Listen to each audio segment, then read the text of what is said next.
One is the confronting the nature of how great something is. So how big is it? And this I come up against a lot with people who worry about what can we do. You know, okay, you've described a a left hemisphere dominated world. What do we do? I mean, very common and understandable question. And one of the things I say is there are different levels at which you can do this. You can join Greenpeace or whatever it is. That's fine.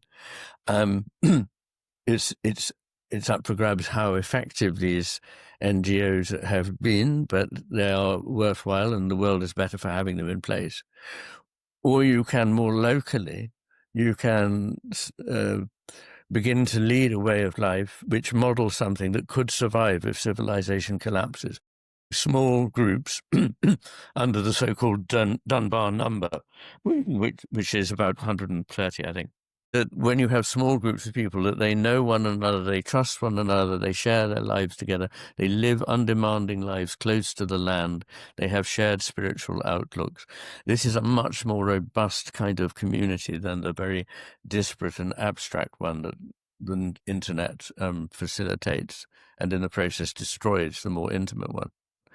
And I say the third thing you can do is you can start attending to yourself, because nobody is asked to solve all the problems of the world. Not possible and not reasonable to be taking that on your shoulders.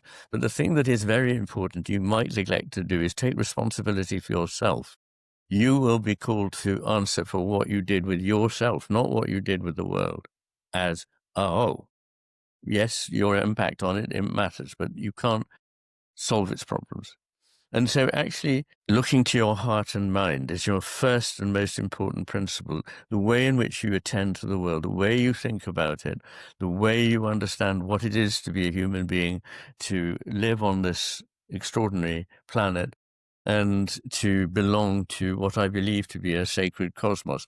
And they say, yes, but that's all very well, but that's just me, and I'm so little. And then I say, but when, as it were, Juliet says, my love is as deep as the ocean or as wide as the heavens, how big is that? I mean, that is not what the left hemisphere wants to measure it in the lab. But there are no units to measure it. It's something that when you experience it is way beyond that. And the second thing that it raised in my mind was paradox, because she says, the more I give of it, the more I have. And of course, in everyday terms, that seems a paradox. But those of us who have experience of many things, including love, is that the more you give of it, the more you feel you have. And that in many actions, when you give, you receive. And these truths are not the everyday one that is that the left hemisphere does not compute, but the right hemisphere is aware from experience of this reality. And I'll just say this and then I'll stop whittering. But I was talking to a Chinese woman the other day who I was talking about the coming together of opposites, the so-called conjunctio oppositorum.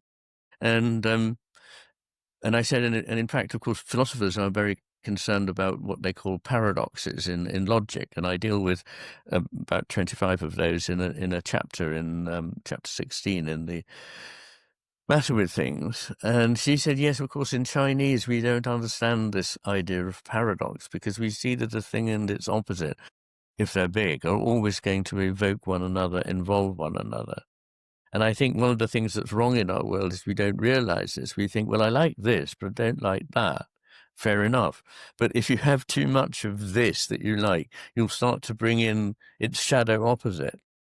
So, I mean, I believe I'm seeing that in the world I'm in now, that people who are desperate to avoid certain things are bringing them about by their efforts because they don't realize that there's a dark side to what appears to them to be only good.